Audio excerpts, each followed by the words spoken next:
In the late 1980s, 7 tourists, mainly from Europe, arrived in Australia with backpacks, tight budgets, and dreams in their eyes. Alone as couples or with friends, they traveled on foot or by hitchhiking, slept under the stars, and worked on farms, carried by that carefree, adventurous spirit that defined the youth of that era.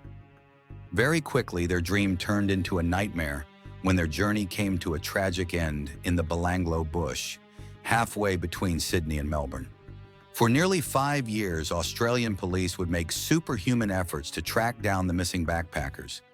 But just as their investigation began to fade, the unexpected happened. A name appeared on the list of suspects: Ivan Milat, the embodiment of evil in all its complexity. With him, Australia would discover a whole new face of serial killers, one straight out of a horror movie, set not in a dark alley, but in the vast, unforgiving bushland, far from the idyllic postcard landscapes. December 1989. We're in a quiet residential suburb of Melbourne. Young Jamie Gibson is packing his things into the small suitcase his mother just lent him. Outside, it's already 35 degrees, typical temperatures for early December, which marks the beginning of the Australian summer. For weeks now, the 19-year-old has had only one thing on his mind: the event that he simply cannot miss. Confessed, and for good reason. This festival means a great deal to him.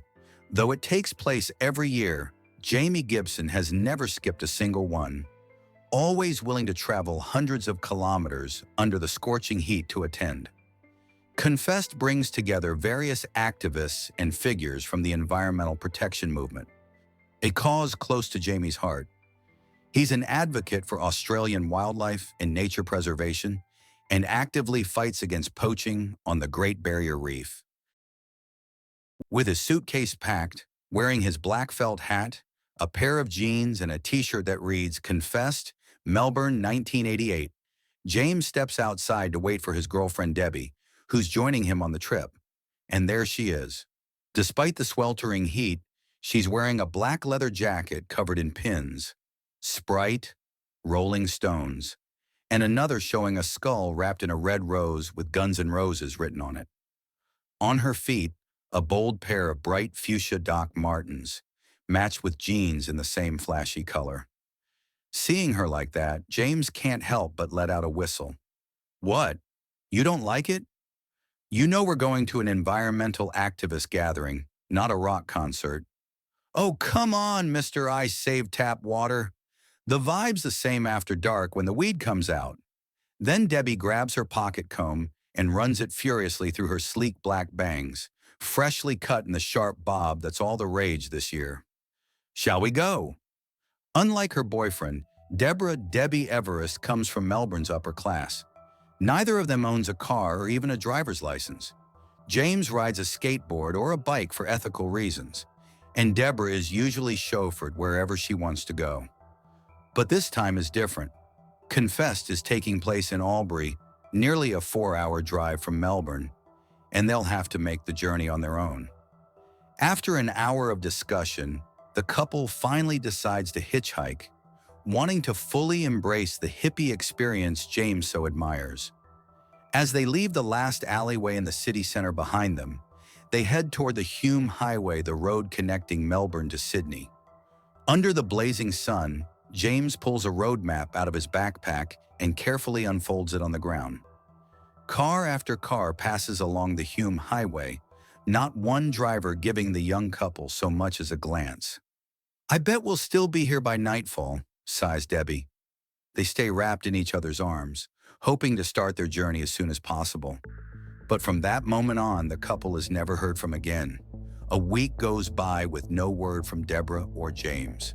James's mother, Mrs. Gibson, starts to panic when one of the festival organizers tells her over the phone that James wasn't part of this year's selection jury and that no one saw him, neither on the first day nor the second.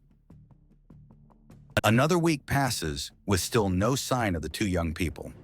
Deborah's parents finally decide to alert the police about their disappearance, but with no leads, the authorities can't do anything, and no investigation is even launched. And so, for the first time, Debbie and Jamie are added to the missing persons list of the state of Victoria. The families, however, refuse to sit idle. Feeling abandoned, the Gibsons and the Everests have no choice but to begin their own search to find their son and daughter. Along the highway, Patricia Gibson takes on the task of posting missing person flyers with photos of the couple and all the relevant details. Meanwhile, Debbie's parents, with more financial resources, go as far as hiring a private investigator. But all their efforts prove to be in vain. From that bright, sunny day in December, 2 full years pass with no trace of James or Deborah. No call, no letter, no sign. For their parents, the idea of foul play hasn't yet taken hold. To maintain a fragile sense of hope, they let themselves believe that James and Debbie simply chose to leave everything behind to build a new life elsewhere, and that the confessed story was just a cover to throw everyone off. It's January 1991, and this time we're following another traveler, Simone Schmidl. Simone comes from Stuttgart, Germany. She's tall, brunette, strong, fearless, and independent, used to extreme sports and dangerous situations. At 21, Simone is a true tomboy and an adventurer. She's already traveled solo through several countries in Southeast Asia, Africa, and the Americas. Australia was the last destination missing from her list. Before setting off on her journey, she returned to Germany, where she worked for 2 years as a product manager in a shopping mall. From the moment she arrived in the island continent, Simone was instantly captivated. She decided to settle down, thanks to a work visa issued by the Australian Embassy in Berlin. In January 1991, her mother arrived from Germany to visit her, landing at Sydney Airport, only to wait in vain. After searching for her daughter with no success, Mrs. Schmidl reported her missing to the Australian police. But it's hard to investigate without even the beginning of a lead. After questioning a few witnesses, police learned that Simone was last seen hitchhiking in Liverpool, a suburb south of Sydney. Since then, nothing. Another unexplained disappearance, quickly forgotten. A year later, on December 26, 1991, right in the middle of the Christmas holidays, a young German couple, Anja Habschied and Gabor Neugebauer, leave their Formula One hotel in King's Cross to go hitchhiking. They've been in Australia for a month. After stopping in Sydney and then Melbourne, the couple planned to travel all the way to Darwin, at the far northern tip of the country, to experience the coastal route Australia's famous Ocean Way. The trip is long, 42 hours by car, covering 3,942 kilometers to reach their destination. Anja and Gabor decide to take the train partway and then continue hitchhiking. But somewhere along the journey, they vanish. Weeks go by, and the couple who used to call their parents every weekend without fail goes completely silent. Worried sick, Gabor's parents fly to Australia to search for their son and his fiancée. They quickly come to terms with a harsh reality. The Australian police know no more than they do. The last and only confirmed trace of the couple is their checkout from the King's Cross Hotel on December 26th. Taking matters into their own hands, Gabor's father rents a car and, with his wife, drives thousands of kilometers from Sydney to the Northern Territory. But the vastness of the land, the scorching heat, and the endless desert landscape soon wear them down. As a last resort, Mr. and Mrs. Neugebauer hire a private investigator to speed up the search again, to no avail. Disoriented and discouraged, having exhausted every known option to find their son, they finally turn to a well-known psychic, paying her hundreds of dollars for a glimmer of hope. Holding a photo of the missing couple, the psychic tells them one cryptic sentence: "I see bushes." What could that mean? That the couple disappeared in the woods? Perhaps, but which woods? Would she at least be able to guide the police to the exact location? The psychic offers no further details, leaving the Neugebauers more desperate than ever. In early 1990s Australia, missing persons cases don't attract much public attention. A few newspaper columns here and there mention them, with a small paragraph and photos at best. Another year goes by since the German couple vanished. We are now in March 1992 with another traveler, Caroline Clark, a young woman from England. Like the German tourists before her, she arrived in Australia on a working holiday visa. Before leaving England, Caroline had planned a 6-month road trip across the country to take her time exploring it all. Her parents had given their approval without much concern. Australia is seen as a safe country, where a young woman can travel freely without much trouble. Like Simone Schmidl, Anya, and Gabor before her, Caroline Clark is a backpacker, traveling light with just her rucksack. For her expenses, she uses traveler's checks, much more convenient than carrying cash. One thing is clear, she instantly fell in love with the country the moment she arrived and had no regrets. While spending the night in a youth hostel, Caroline meets another British woman, Joanne Walters, who had arrived in Australia 2 months earlier and, like her, is traveling solo. The two young women, sharing a dorm room with bunk beds, quickly become friends and decide to continue the rest of their journey together. Joan Walters, a lively 22-year-old brunette, came from Wales. From a modest background, she explained that she had worked for a year as a cashier in a supermarket to save up for her trip to the other side of the world. Upon arriving in Sydney, she had taken a job as an au pair, a role halfway between nanny and housekeeper for a wealthy couple of doctors. In April 1992, the two friends decided to go on a road trip from Sydney to Melbourne, following the coast westward across the country. On Saturday, April 18th, they left the hotel where they'd spent the night, took the train out to the suburbs of Sydney, and continued walking along the Hume Highway, the motorway connecting Australia's two largest cities. At nightfall, they pitched their tent in a small field next to the highway. Snuggled up in their sleeping bags, Caroline and Joan wrote down in a notebook the next part of their adventure, alternating between walking and hitchhiking all the way to Adelaide, in the southern part of the country. "My parents strictly forbade me from hitchhiking," Caroline confessed, blushing playfully. "No way, mine too," Joan laughed. "So, should we tell them later or not at all? They don't need to know.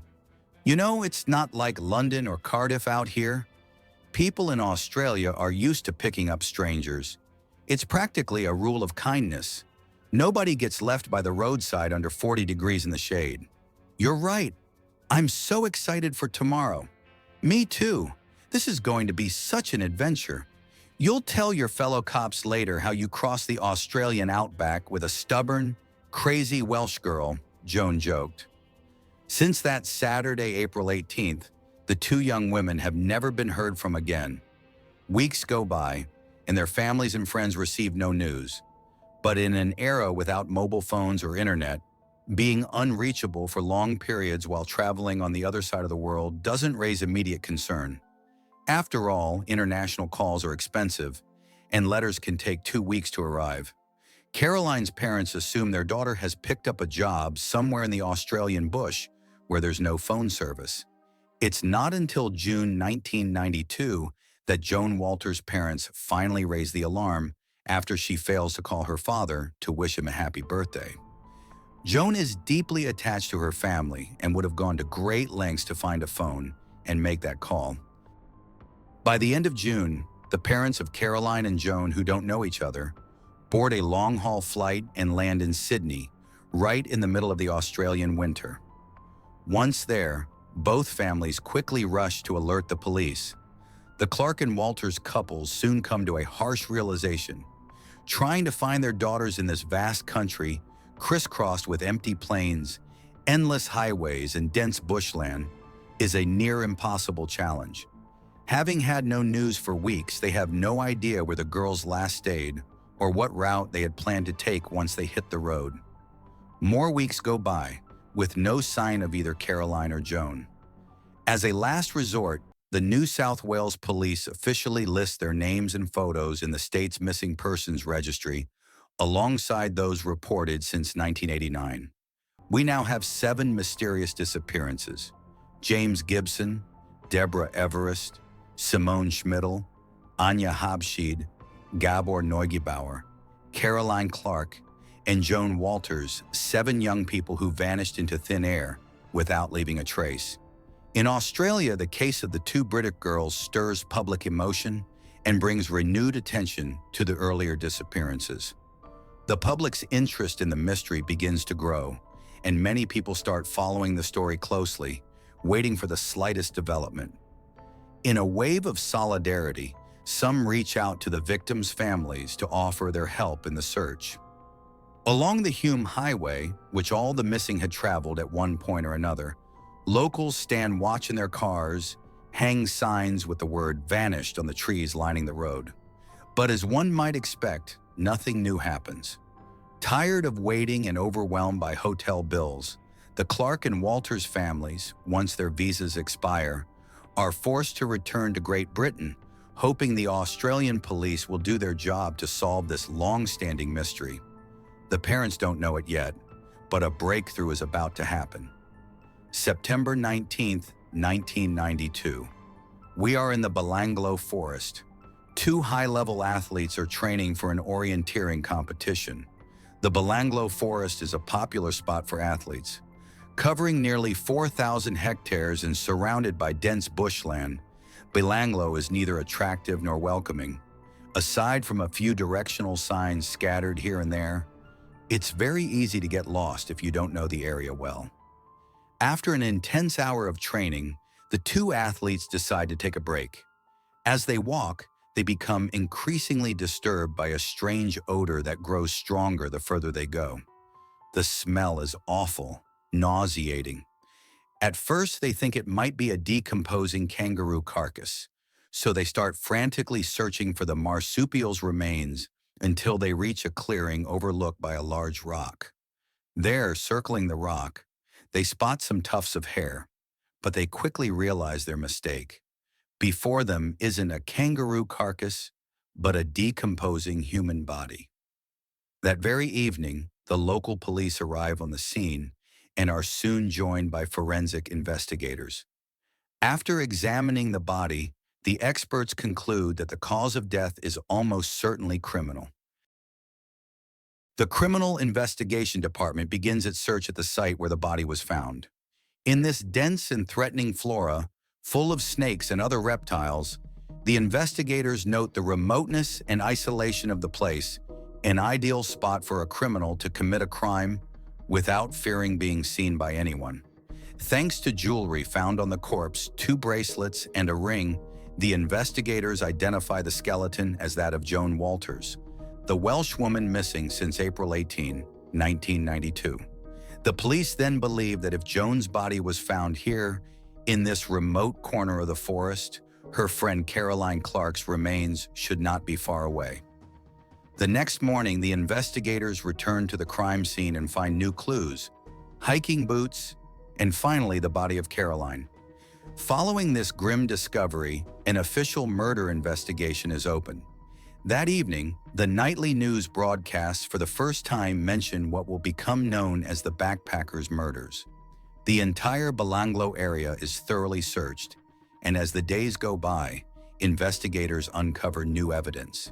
Trampled bushes, remnants of a campfire, cigarette butts scattered around, and most notably, a Winchester .22 caliber shell casing and a Bowie hunting knife commonly used by Australian farmers.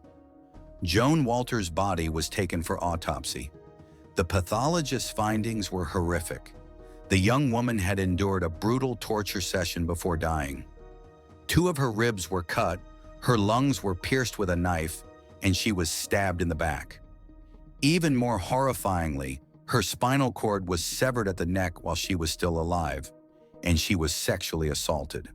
The pathologist concluded that her killer possessed immense physical strength coupled with terrifying sadism.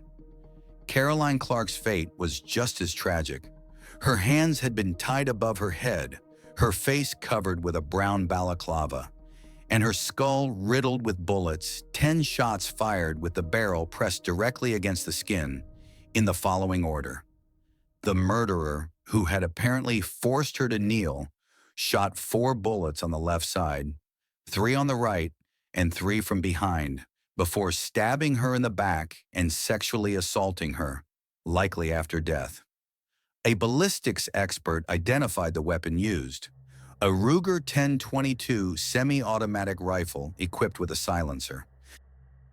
Based on the pathologist's and ballistics experts' conclusions, investigators believed the killer must be a hunter. Yet weapons were not lacking in the immediate surroundings of Belanglo Forest.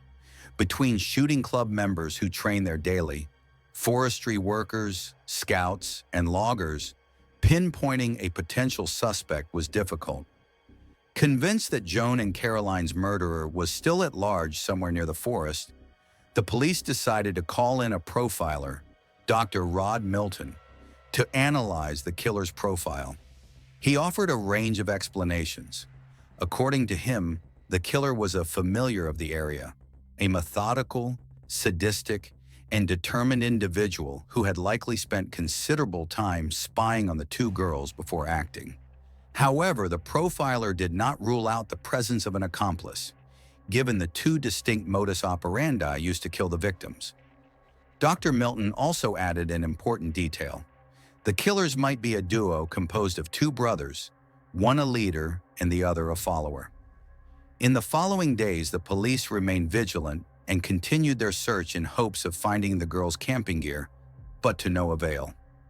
After informing the Clark and Walters families, the investigation was eventually halted a few weeks later due to lack of new leads. By October 1993, a year after the discovery of Caroline and Joan's bodies and the media coverage that followed, public interest had waned, and the media had turned away from the case. However, one man was far from ready to forget the tragic events that occurred in the Belanglo bush. Bruce Pryor, a local resident, had been deeply shaken by the murders of the 2 British tourists, to the point that he lost sleep and appetite. Living not far from the bush, he regularly visited the crime scene, almost like a memorial pilgrimage. For hours at a time, Bruce Pryor wandered through the thick undergrowth, desperately searching for the one piece of evidence that the investigators might have missed. During one of his patrols, he finally succeeded. In the middle of nowhere, he found remains of a campfire and then, lower down, a femur and a human skull. Bruce Pryor picked up the skull, which had a broken jaw, and left the scene to alert the police. Though skeptical at first, the police agreed to accompany him back to this new crime scene. After the second search, 2 incomplete skeletons covered with branches were found. From that moment, the case took a whole new turn. National TV networks descended in search of new information, and dozens of helicopters began to circle above the Belanglo area. At a time when dental examination was the only method used to determine a person's identity, the grim confirmation came swiftly. The 2 skeletons belonged to the young Melbourne couple, Deborah Everest and James Gibson, who had disappeared 4 years earlier while on their way to the Confess Festival.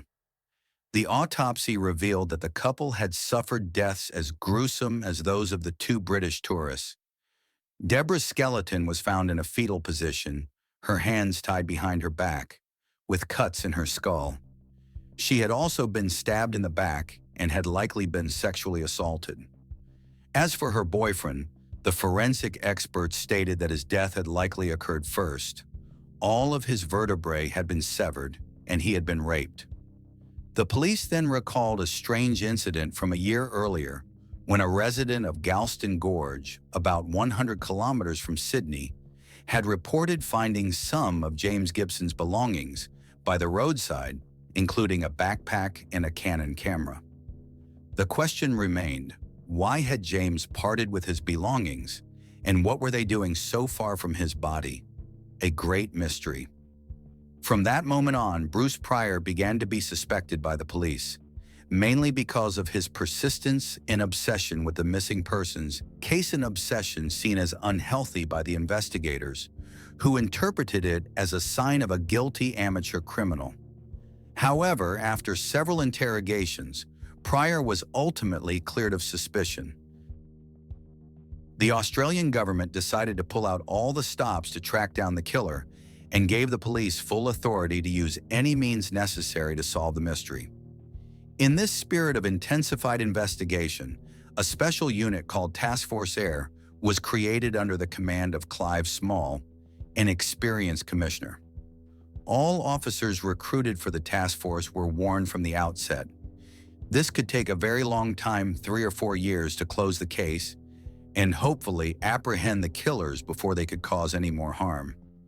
They were prepared to work day and night if necessary. The police also set up a toll-free hotline to receive any potential witness testimonies. The government went even further by offering a $500,000 reward to anyone who could provide information leading to the arrest of the killer or killers. Commissioner Clive Small was convinced that the murders were linked and that the same weapon had been used to kill the victims. This time he was certain. They were dealing with a ruthless serial killer, a dangerous predator who had grown bolder with each crime, employing increasingly sadistic and sophisticated methods of execution. The police threw everything they had at identifying the owner of the Ruger 1022 rifle, whose shell casings had been found in the forest. But where to begin? Replicas of this weapon were common, thousands scattered across the country. While gun shops kept records of customer details, it was far trickier to trace private sales, often made without paperwork, a transaction method widely used by farmers in the country's remote regions.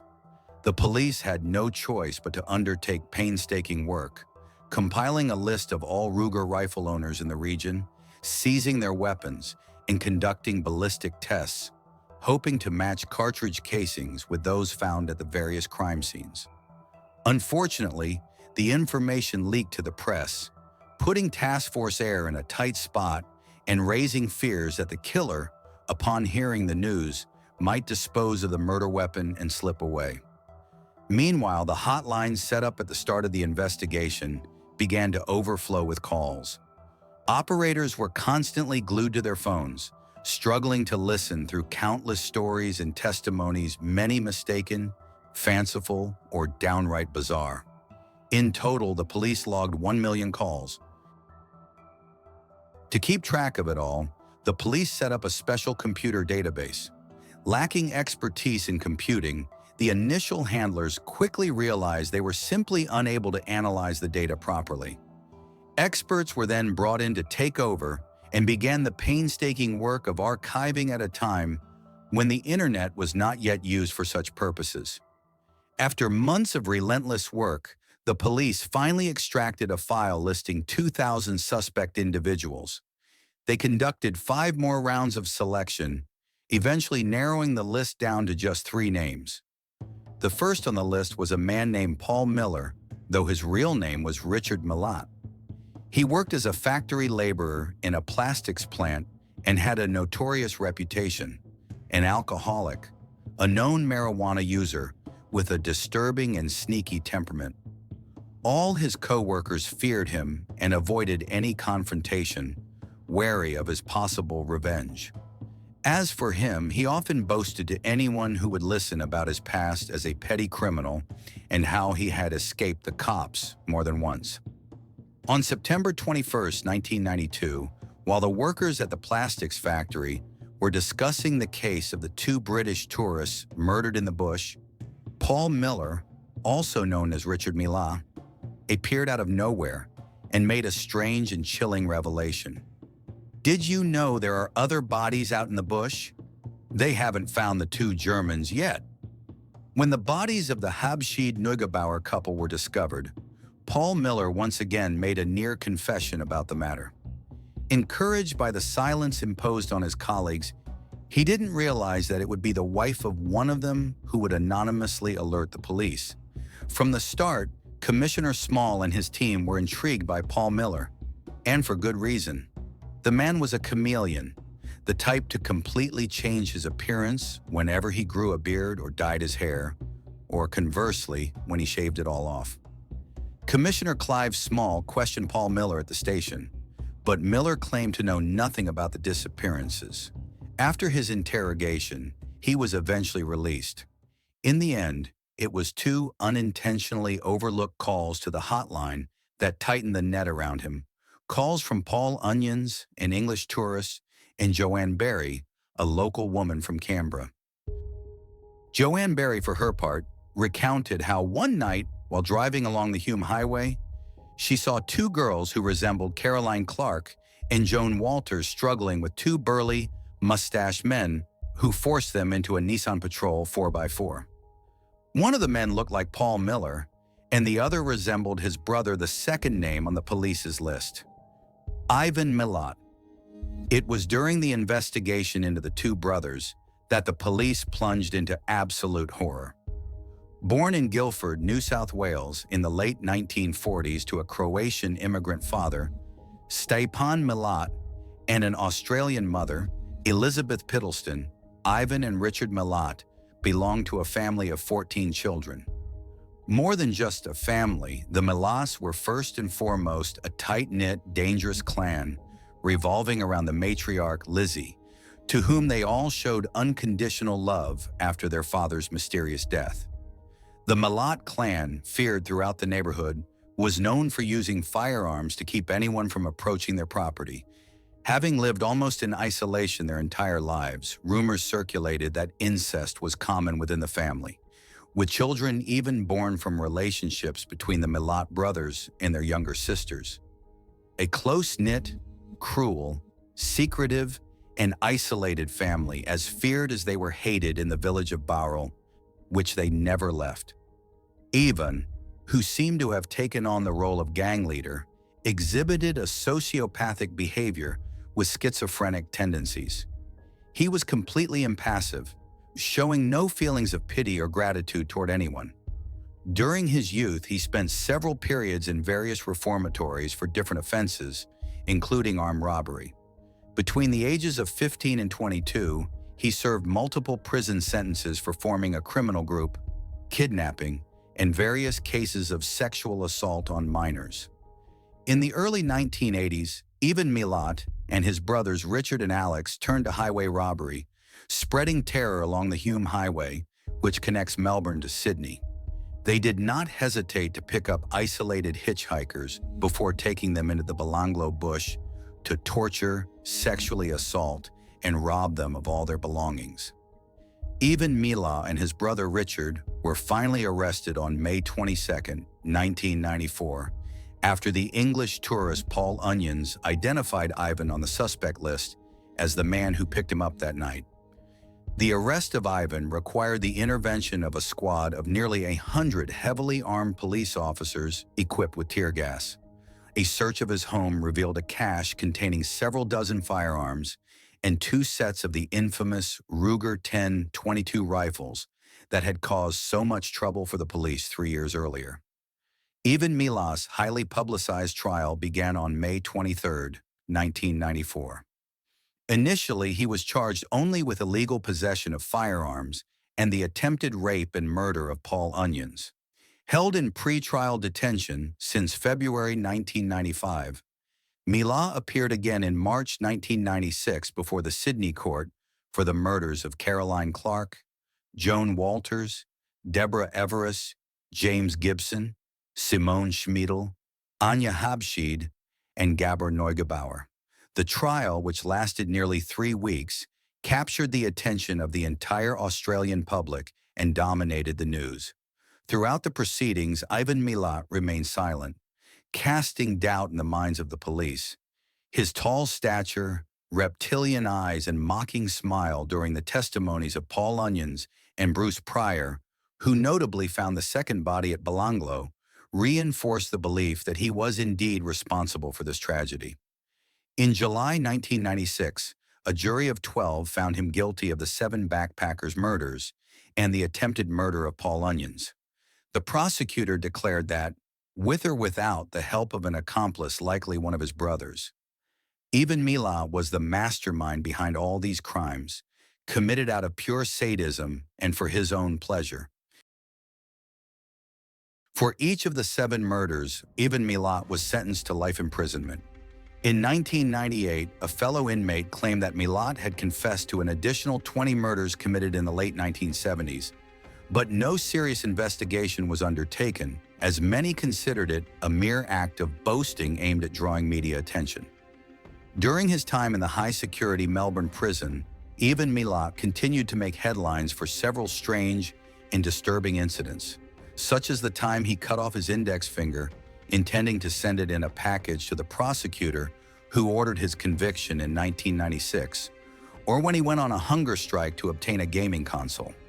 Suffering from lung cancer, he died in prison on October 27, 2019, at the age of 75.